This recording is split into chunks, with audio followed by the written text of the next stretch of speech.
Do you think that lowering the drinking age is a good idea? To understand why we should keep the drinking age the same, we first have to go back to a time when most of our parents grew up, the 80s. We will now discuss why the age was raised in the first place, how it is treated now, and why it should not be changed. Why did the age get raised in the first place? Well, America has had a shaky history with alcohol laws in the past. With the prohibition making alcohol illegal and then it becoming legal again, there's always been a question of the age that should be accessible. A news website, theboston.com, said this question was raised during the late 1960s and 1970s when nearly all states lowered the drinking age to 18. And this led to a huge increase in alcohol-related car accidents, and drunk driving was deemed a public health crisis.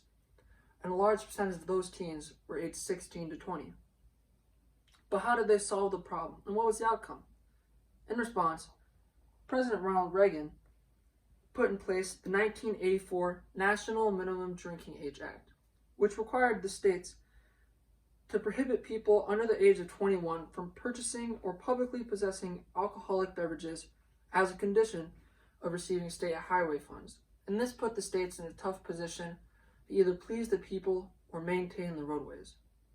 But, as a result, this act has made a world of difference, with drunk driving accidents dropping nearly 50%, and according to theboston.com, the greatest proportion of this decline was among 16 to 20-year-olds, and approximately 37% of traffic fatalities in this age group were alcohol-related in 2013, compared to the more than 75% in the 1970s.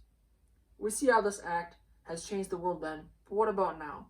How has the drinking age affected us today, and why do people want it lowered?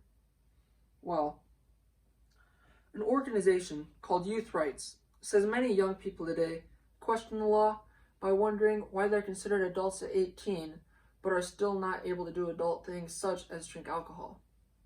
They say that if you're old enough to fight for your country, you're old enough to have a beer. They also argue that drinking is no more deadly for young people than anyone else. Alcohol is bad for anyone at any age, whether you're 18 or 45. You'll be affected the same. And Youth Rights states that teens and young adults account for less than our fair share of alcohol poisoning. Our adults are much more vulnerable. In fact, 75% of deaths from alcohol poisoning happen between the ages of 45 and 54. But what are the current problems today? Well, in your teenage years, it is a crucial time for cognitive development. Many teens do not have the mental capacity to fully understand the consequences of drinking or even be aware of them. As a teen, our impulse control center is not fully developed, and this could lead you to binge drink. Many teens drink because they believe it makes them more social, and because of this, teens drink more as a way to fit in. And this heavy drinking is bad because teens can make impulsive decisions regarding driving under the influence and causing fights, and acts that could get people killed or even hurt. This aspect is a cause for keeping the drinking age the same, for if we do not, we could create a generation of alcoholics. And we now move to why we should keep the drinking age the same. But first, we have to see what will happen if it gets lowered. Well, lowering the drinking age could in turn make underage drinking problems worse, with newly legal drinkers often purchasing alcohol for underage peers, creating a trickle-down effect. If the age is lowered, younger minors' consumption will go up, and I believe that we do not want these things accessible to our youth. If the age would be lowered, teens would be more likely to drive while under the influence, resulting in more accidents and deaths that would not occur otherwise. This would be on top of more DUIs and other charges being laid out. But is the law currently helping the well-being of people?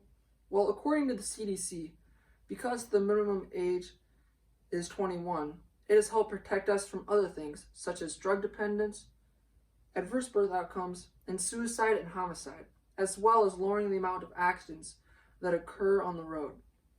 Many people support the minimum age drinking law, as it helps keep young adults safe as we continue not to grow, physically but mentally.